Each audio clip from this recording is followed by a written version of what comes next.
Yuk, yuk, on cam, on cam.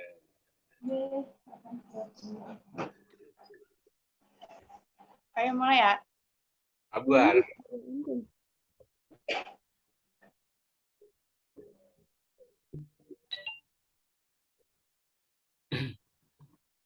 Udah. Mic gue berisik gak sih? Nggak kedengeran? Oke. 2, 3. Assalamualaikum warahmatullahi wabarakatuh. Shalom, Om Swastiastu, Namo Buddhaya, salam kebajikan, selamat siang, salam sejahtera bagi kita semua. Pertama-tama, marilah kita panjatkan puji syukur kehadirat Tuhan Yang Maha Esa karena telah memberikan rahmat sehingga kita dapat memaparkan hasil kerja kelompok kami. Juga kami ucapkan terima kasih sebesar-besarnya kepada Mbak Kinkin selaku dosen pengajar yang telah membimbing dan memberikan materi sehingga kami dapat menyusun tugas makalah dan PPT ini. Serta semua yang telah berpartisipasi dalam pengerjaan tugas kelompok ini. Perkenalkan, nama saya Salsa Wimala, nomor urut 32, yang akan bertugas sebagai moderator dalam diskusi disinformasi vaksin COVID-19 mengandung logam dan kaitannya dengan filsafat komunikasi. Adapun anggota kelompok saya yang lain, yaitu Perkenalkan, nama saya Abdul Fatah dan NIM saya 14106220063. Selanjutnya, Perkenalkan, nama saya Adila Purhalita dengan NIM 14106222019. Dan selanjutnya, Perkenalkan, nama saya Arya Megananda dengan NIM 14106222072. Selanjutnya, Perkenalkan, nama saya Citra Ruby Isnaini dengan NIM 14106222118.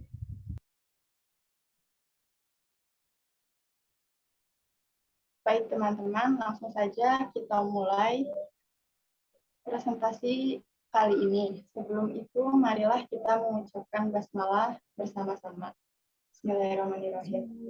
Selanjutnya, penyampaian materi, saya persilakan untuk Adila membacakan materi yang pertama.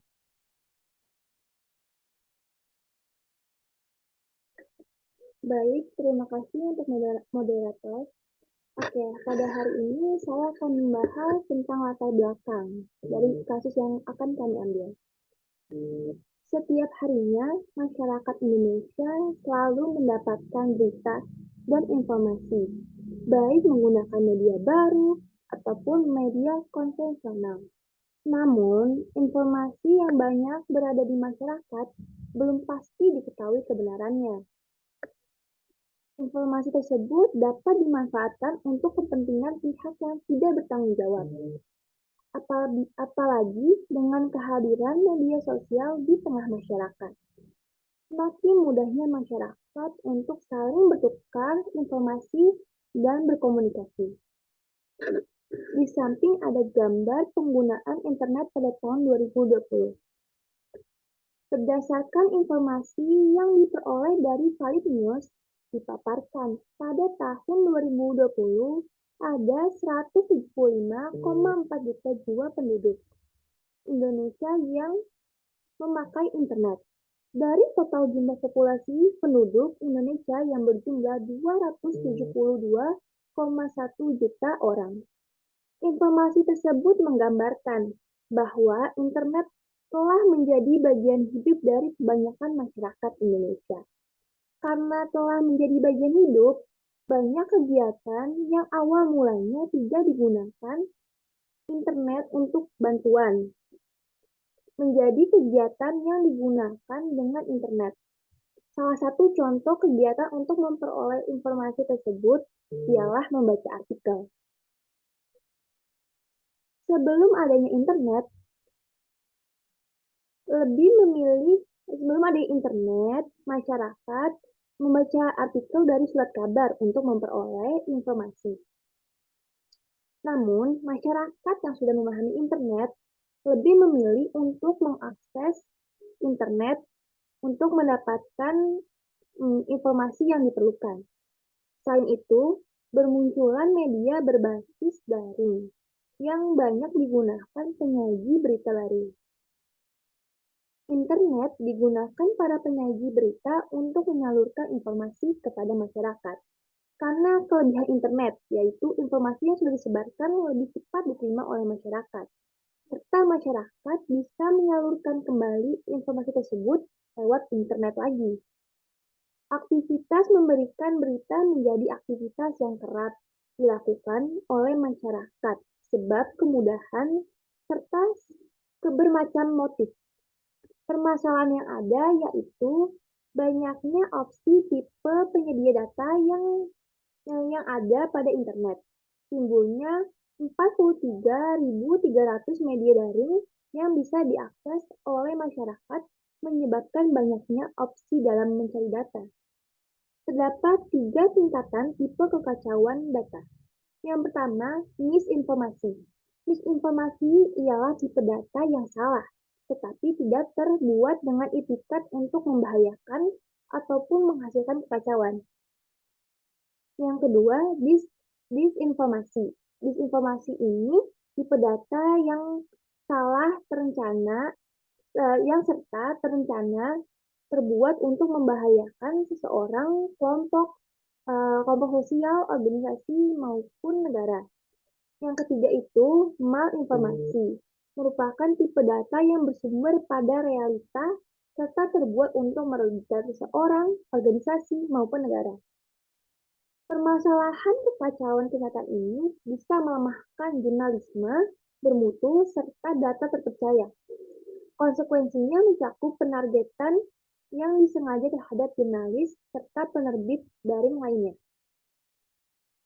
Peredaran banyak hoax sangat erat kaitannya dengan tingkatan literasi masyarakat.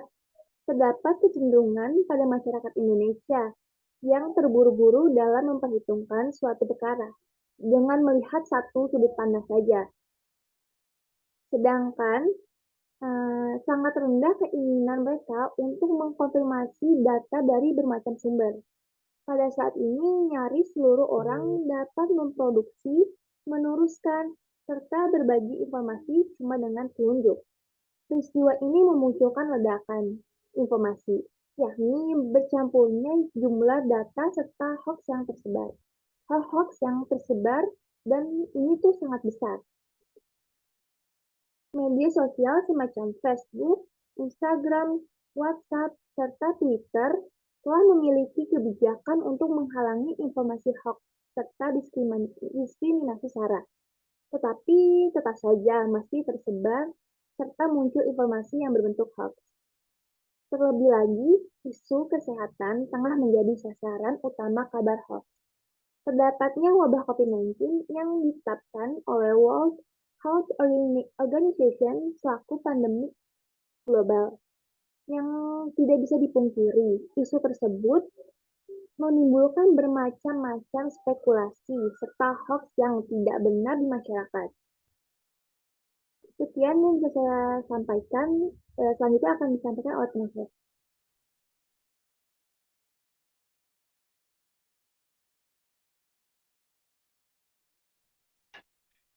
Baik, sini saya akan menjelaskan tentang kasusnya.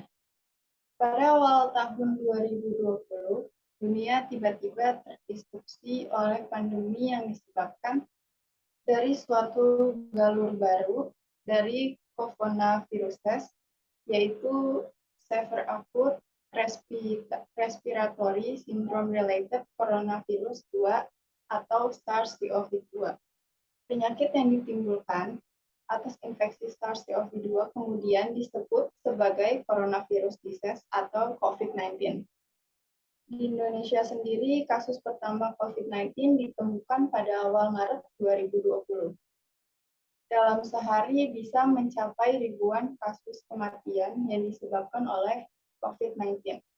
Berbagai strategi telah dilaksanakan oleh pemerintah Indonesia untuk mengatasi dampak pandemi baik melalui strategi pemulihan ekonomi maupun peningkatan kapasitas sistem kesehatan.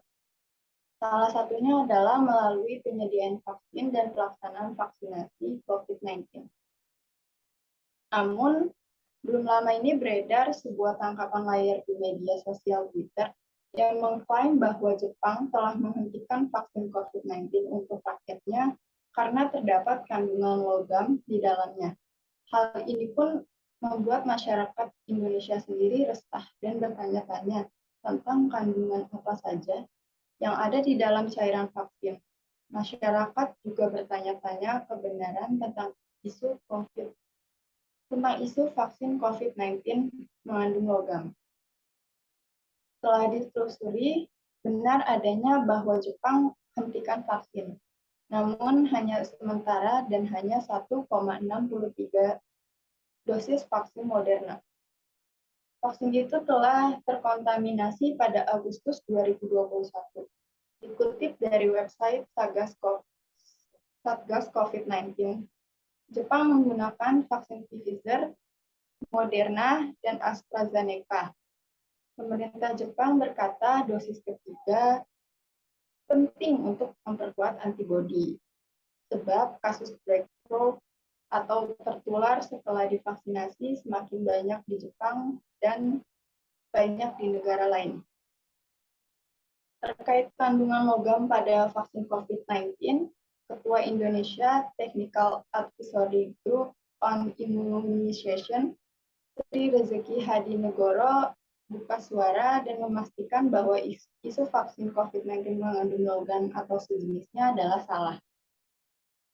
Dikutip dari covid19.co.id, vaksin COVID-19 mengandung bahan-bahan yang berbahaya. Faktanya, hampir semua bahan di dalam vaksin COVID-19 sama dengan bahan yang ada di dalam makanan, seperti lemak, gula, dan garam. Beberapa vaksin COVID-19 mengandung mRNA ataupun virus COVID-19 yang sudah dilemahkan atau dimatikan dan sudah tidak berbahaya, yang bertujuan untuk memicu pembentukan imun tubuh. Baik, sekian dari saya. Materi selanjutnya akan dibacakan oleh teman saya.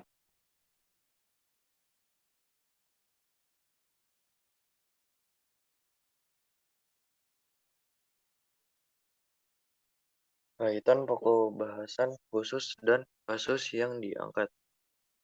Pokok bahasan filosofi komunikasi, jika seseorang dapat mengatakan sekali lagi, ini jelas, semua akan terselamatkan.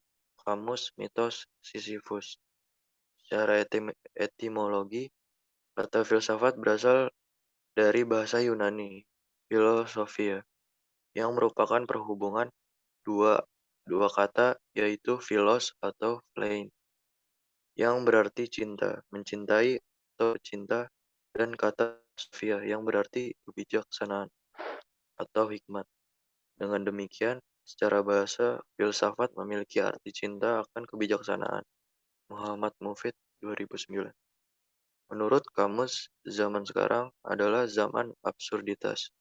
Dalam kamus, absurd didefinisikan sebagai benar-benar atau jelas, tidak masuk akal, tidak logis, atau tidak benar. Bertentangan dengan semua alasan atau akal sehat, sangat bodoh atau salah, absurd. Sayangnya, seseorang tidak perlu bergantung pada kamus untuk menunjukkan tegangannya antara cara seseorang menginginkan dunia muncul dan kebenaran keras dari kebenaran manusia. Tiap hari seseorang dihadapkan dengan mengingat bahwa hidup ini penuh dengan kontradiksi dan ketidakpastian. Bagi kamus, absurditas bukan sekedar konsep teoritis, tetapi bagian dari kehidupan sehari-hari. Profil singkat Albert Camus. Albert Camus lahir pada tanggal 7 November 1913 di Mondovì, Aljazair, dan meninggal pada 4 Januari 1960 di Philippines, Prancis pada saat kelahirannya. Aljazair adalah kolonial Prancis. Oleh karena itu, laki-laki dewasa tunduk pada dinas militer Prancis. Pada 11 Oktober 1914, kurang dari setahun setelah kelahiran Albert, ayahnya terluka parah dalam pertempuran pertama di Marne, Prancis. Selama Perang Dunia ke-1, kehilangan ayahnya dan dibesarkan oleh ibu dan nenek yang buta huruf membentuk tahun-tahun awal kamus Lotman 18. Jika ada kesempatan datang untuk kamus, dia harus mengatasi keadaan keluarga dan menciptakannya untuk dirinya sendiri. Joseph McBride, penulis bagi kamus, bukan dunia tetapi kondisi manusia yang absurd. Dunia itu sendiri adalah benar-benar tidak dapat dipahami. Yang dari saya lanjut.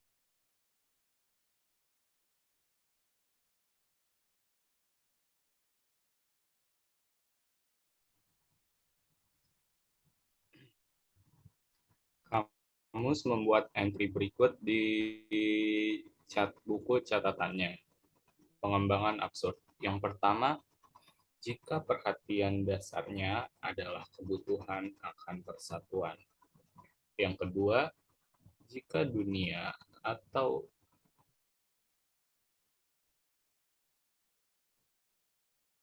absurditas sebagai metafor.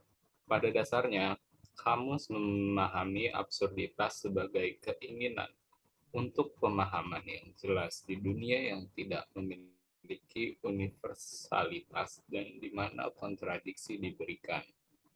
Lingkungan seperti itu menantang seseorang untuk memahami keadaan sehari-hari dan menemukan makna dalam keberadaan. Di dalam The Myth of Sisyphus, itulah kamus mempresentasikan salah satu deskripsinya yang paling jelas tentang keberadaan yang absurd. Dalam kata pengantar, dia menulis, subjek mendasar dari mitos Sisyphus adalah ini. Apakah sah dan perlu untuk bertanya-tanya? Apakah hidup memiliki makna? Berlawanan dengan memberikan definisi eksplisit tentang istilah absurd dalam karyanya, kamus menciptakan karakter yang jelas yang mengilustrasikan konsep tersebut. Dia juga memberikan deskripsi luas tentang bagaimana absurditas muncul dalam kehidupan sehari-hari. Dengan kata lain, dia melukiskan gambaran absurditas dalam pengalaman manusia.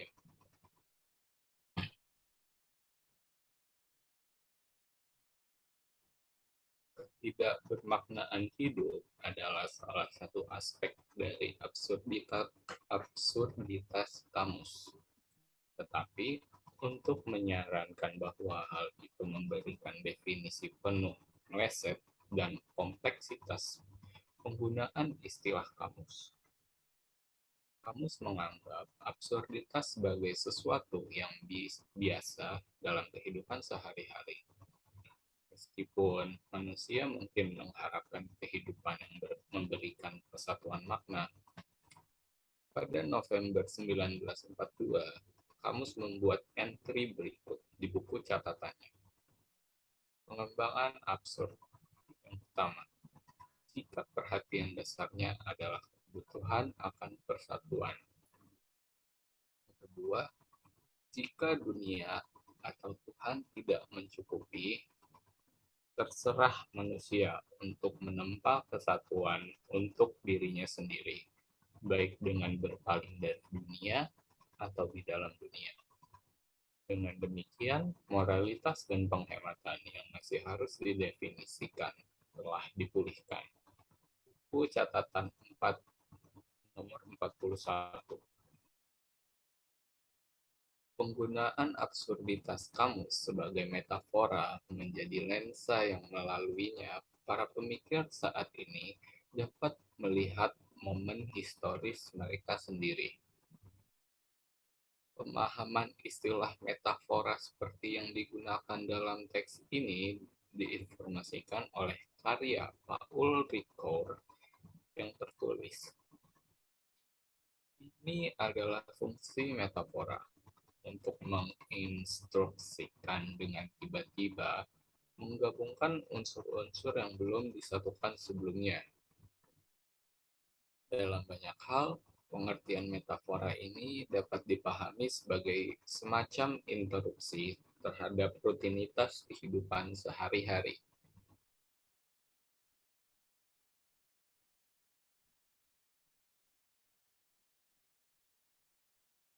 Making sense in age of absurdity. Seniman sejati tidak mencemooh. Mereka berkewajiban untuk memahami daripada menghakimi. Albert Camus. Seseorang dapat membangun kerangka kerja untuk mengambil tindakan konstruktif di zaman absurditas melalui koneksi di antara metafora yang diidentifikasi sebelumnya yang muncul dari karya Camus. Jaringan makna metaforis ini, Arnett dan Amason 301, menunjukkan kontribusi Albert Camus terhadap teori etika komunikasi. Momen postmodern saat ini adalah momen pertikaian naratif dan kebijakan, dan karenanya wawasan teoritis Camus dapat memberikan panduan untuk bertindak di tengah absurditas momen historis kontemporer. Karya Camus membangkitkan rasa tentang apa artinya ditempatkan dalam momen absurd dalam sejarah. Bagi Camus, absurditas adalah realitas eksistensial. Albert Camus berfungsi sebagai seorang filsuf komunikasi yang sangat peduli dengan masalah etika pada masanya. Studi ini merupakan respon konstruktif terhadap tantangan komunikatif unik dari momen postmodern kontemporer dengan menggunakan karya Camus sebagai panduan.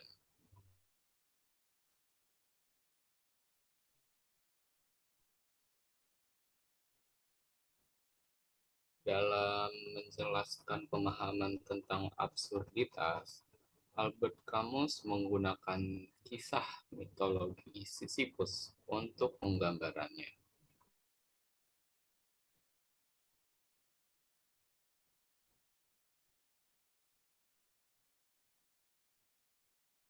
Cerita ini telah mempunyai banyak versi.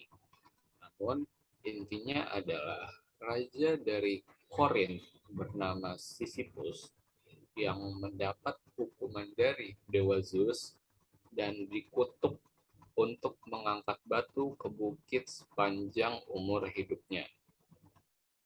Batu yang didorong tersebut tidak akan berhenti bergulir. Bahkan ketika Sisyphus mencoba untuk mengembalikan batu tersebut ke puncak, batu itu akan bergulir lagi ke bawah dan akan terus seperti itu. Camus melihat kejadian yang menimpa Sisyphus bukan sebagai kutukan atau hukuman ketika seorang manusia berbuat salah. Dia justru melihat kejadian tersebut sebagai kehidupan yang memang harus dijalani oleh manusia. Menurut Camus, inilah ketidakbermaknaan hidup. Manusia hanya memenuhi hasrat mereka tentang hidup tanpa mereka sendiri tahu apa kehidupan itu yang sebenarnya. Absurditas adalah ketidakpastian antara pikiran manusia dan realitas. Orang terus-menerus memikirkan konsep kehidupan, tetapi konsep ini tidak sesuai dengan realitas eksternal. Rasa absurditas muncul karena orang mencoba untuk sepenuhnya memahami dunia yang tidak dapat dipahami.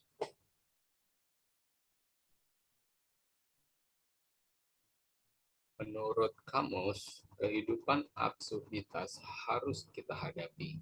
Karena jika tidak mau menghadapi kehidupan tersebut, maka artinya kita adalah seorang yang lemah atau pecundang. Absurditas bergantung pada manusia, sebagaimana manusia bergantung pada kondisi alam. Oleh karena itu, rasa absurditas adalah pertemuan dunia dan pikiran. Sebab manusia terbatas dalam hal ingin memahami tentang dunia. Akhirnya, manusia hanya menangkap realitas yang tidak sempurna, dan manusia hanya peduli akan konsep kehidupan. Sehingga dengan realita yang sebenarnya, yang ada di luar hal tersebut tidak sesuai. Absurditas memiliki dua bentuk. Absurditas manusia dan dunia, dan absurditas keberadaan manusia melalui kematian.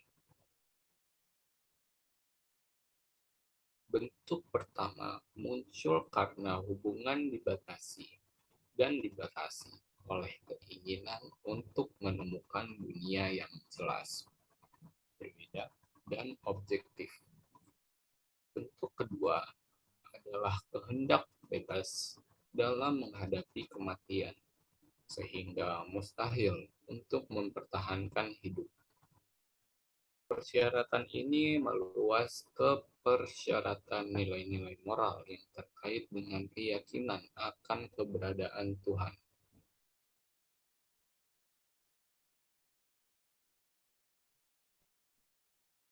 Kasus yang diangkat merupakan disinformasi tentang vaksin COVID-19 yang di dalamnya terkandung logam.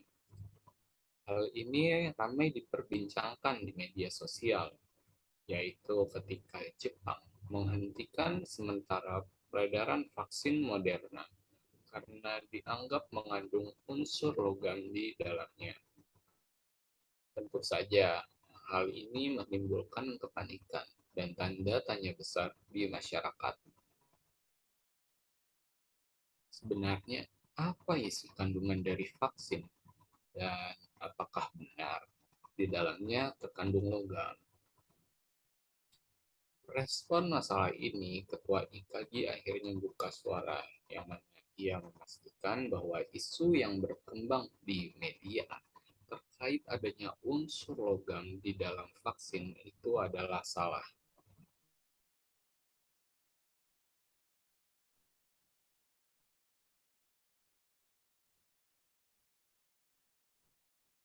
Kasus yang diangkat merupakan disinformasi terkait COVID-19 yang di dalamnya terdapat unsur logam, yang dimana hal itu berbahaya jika sampai manusia konsumsi, dan bahaya tersebut dapat berupa keracunan, iritasi, tumor, bahkan hingga menyebabkan kematian, yang akhirnya menimbulkan kepanikan di kalangan masyarakat. Berita tersebut diperkuat oleh sikap Jepang yang menghentikan sementara peredaran vaksin karena dianggap mengandung unsur logam. Pikiran manusia didasari oleh hal yang terjadi di sekitar mereka, termasuk berita pada media yang dilihatnya. Adanya ketidakmampuan pikir yang terjadi menyebabkan pola pikir manusia tidak memiliki arah terhadap tujuan awalnya. Kurangnya kemampuan berpikir secara realistis menyebabkan banyak masyarakat mengalami kepanikan dan terbawa arus informasi yang realitanya tidak benar. Disinformasi ini memperkuat opini bahwa pikiran manusia seringkali tidak sesuai dengan realita yang terjadi. Selanjutnya akan dibahas oleh teman saya.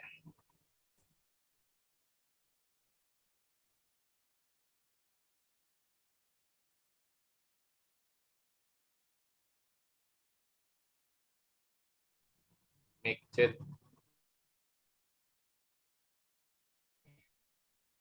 Selanjutnya ada kesimpulan.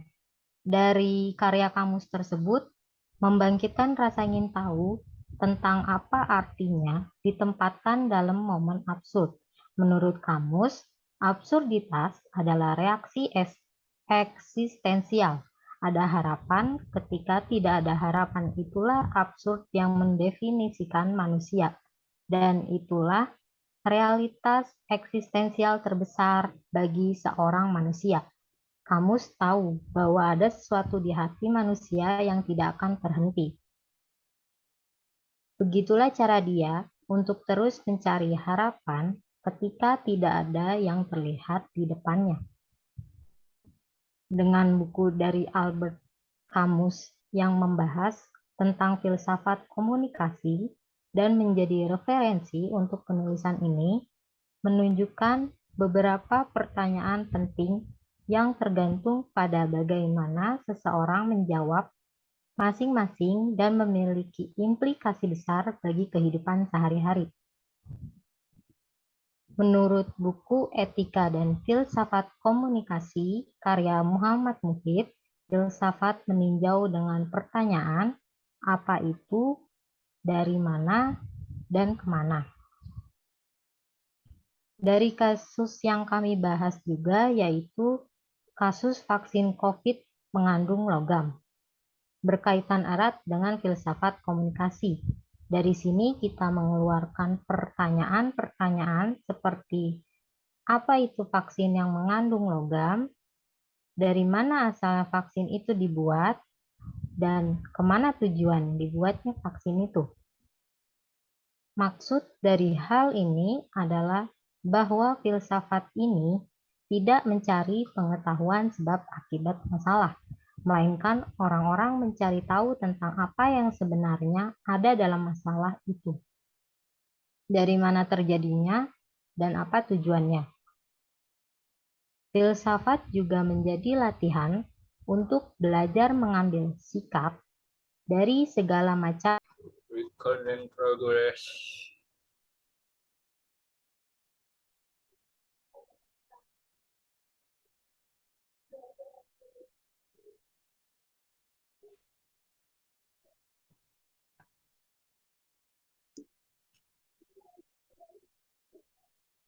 Bentar.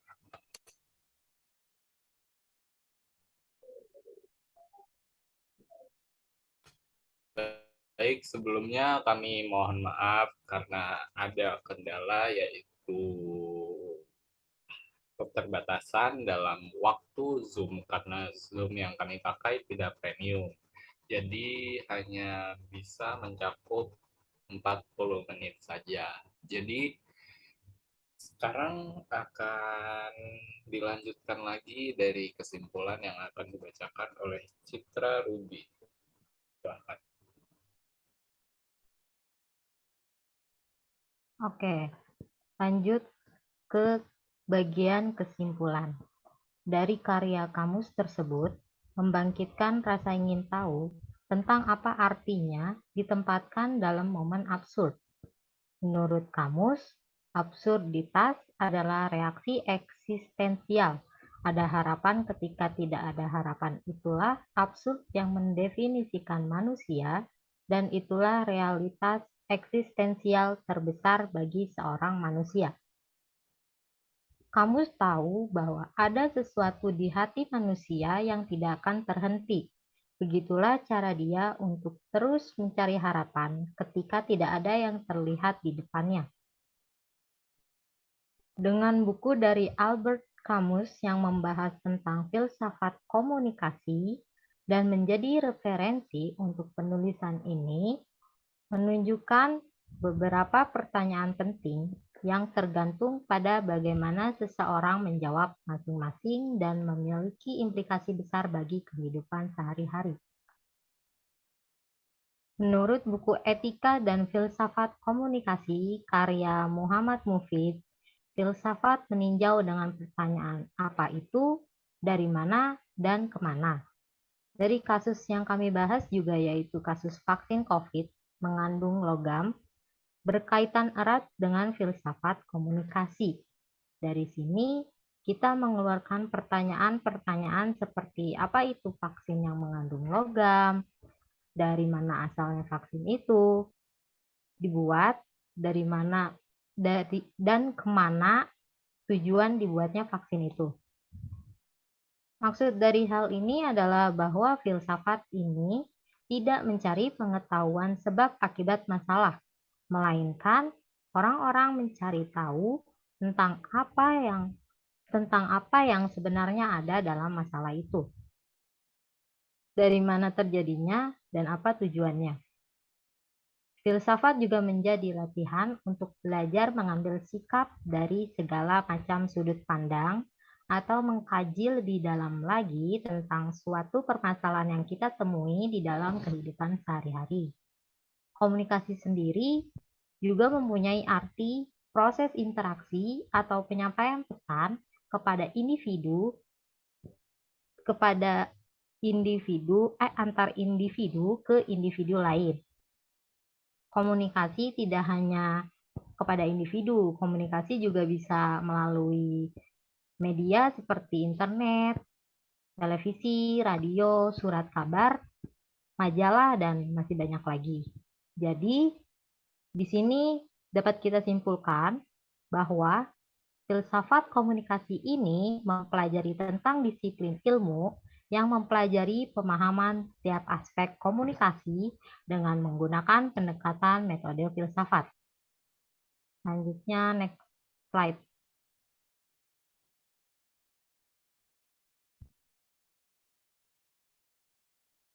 Next slide.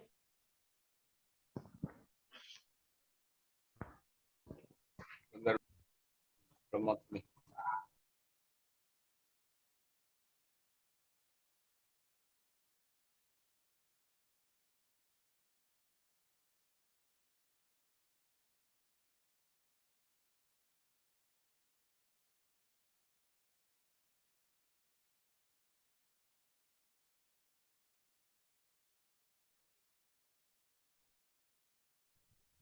Selanjutnya, saran. Berita hoax kerap kali memakai judul sensasional yang provokatif, misalnya dengan langsung menudingkan jari ke pihak tertentu. Isinya juga dapat diambil dari kabar media formal, hanya saja diubah supaya memunculkan persepsi sesuai yang dikehendaki si pembentuk hoax. Oleh karena itu, apabila menjumpai kabar dengan judul provokatif, hendaknya mencari referensi berita yang serupa, setelah itu bandingkan dengan isinya, apakah sama atau berbeda. Dengan demikian, paling tidak kamu sebagai pembaca dapat mendapatkan kesimpulan yang berimbang. Dan saran menurut kami, masyarakat harus memahami lebih bijak lagi dengan persoalan kasus-kasus yang terjadi di Indonesia. Mencari berita yang benar, tidak mudah terbawa arus informasi yang belum tentu, dan jangan asal menyebar berita tanpa adanya kebenaran. Karena itu bisa menimbulkan hal-hal yang tidak diinginkan. Sekian pemaparan dari saya kembalikan ke Elsa. Baik, terima kasih. Demikian beberapa hal yang bisa kami sampaikan pada kesempatan presentasi materi hari ini. Saya mewakili anggota kelompok saya, yaitu kelompok 11. Mohon maaf yang sebesar-besarnya apabila ada tutur kata maupun tindakan yang kurang berkenan bagi teman-teman semua. Dengan ini presentasi saya tutup. Atas perhatiannya, kami ucapkan terima kasih.